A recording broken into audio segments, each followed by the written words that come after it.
మీరు రీసెంట్గా వినే ఉంటారు ఈ న్యూస్ గురించి. ఏంటంటే బోర్న్‌విటాని హెల్తీ డ్రింక్ కాదు అని డిక్లేర్ చేశారు గవర్నమెంట్. అది ఎందుకు, దాని ఎన్నికలో ఉన్న కారణాలు ఏంటనేది ఈ వీడియోలో మనం మాట్లాడుకుందాం. గవర్నమెంట్ అయితే క్లియర్గా చెప్పిందనమాట, ఏ ఒక్క డ్రింక్ మీద అయితే హెల్తీ డ్రింక్ అని ప్రింట్ చేయకూడదని, అంటే హెల్తీ డ్రింక్ అని లేబుల్ మాత్రం వేయకూడదని చెప్పేసింది. మనీ కంట్రోల్ అనే ఒక రిపోర్ట్ పెట్టి చూస్తే ఎన్సిపిసిఆర్ అంటే national commission for protection of children rights, వాళ్ళు ఏం చెప్పారంటే హెల్తీ డ్రింక్కి ఒక కరెక్ట్ డెఫినేషన్ అనేది లేదు ఈ లాలో అని చెప్పారనమాట. సో అందుకని ఈ హెల్తీ డ్రింక్ అనేది ఏ డ్రింక్ మీద అంటే ఏ డ్రింక్స్ మీద మనకి లేబుల్ చేయడానికి లేదు. ఎన్సిపిసిఆర్ వీళ్ళు ఏం చెప్తున్నారంటే ఎఫ్ఎస్ఎస్ఏఐ వాళ్ళు కూడా ఎక్కడ హెల్తీ డ్రింక్ అనేది ఏ డ్రింక్కి ఇవ్వలేదంట.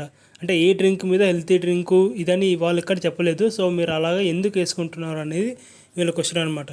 సో అందుకనే హెల్తీ డ్రింక్ అనే ట్యాగ్ ఏ సాఫ్ట్ డ్రింక్స్ కానీ ఏ డ్రింక్స్ మీద కానీ లేబుల్ చేయకూడదని చెప్పారు.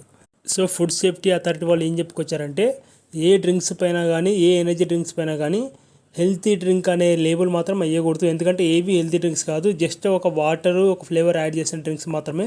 హెల్తీ డ్రింక్ అయితే ఏవి కాదు అని వాళ్ళు పర్టికులర్గా మెన్షన్ చేయడం అయితే జరిగింది.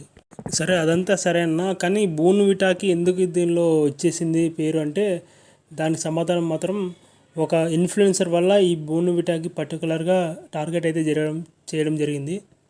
సో ఒక ఇన్ఫ్లుయెన్సర్ అయితే ఉన్నాడు, అతని పేరు రేవంత్ హిమసింగ.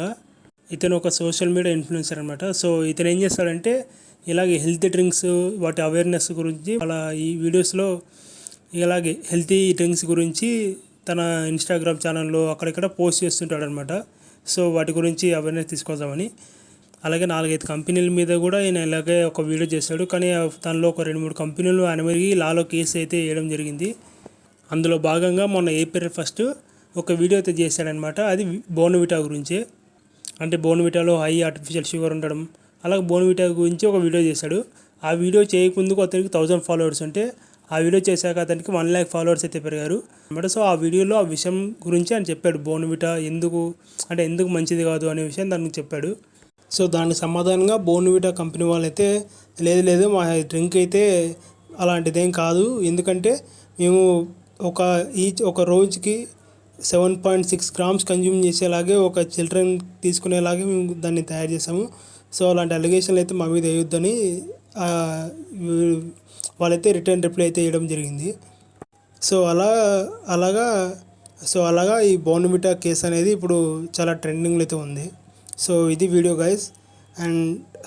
అండ్ బోర్న్‌విటా హెల్తీ డ్రింకా కాదా అనే మీ ఒపీనియన్ గురించి కింద కామెంట్ చేయండి. Thanks for watching.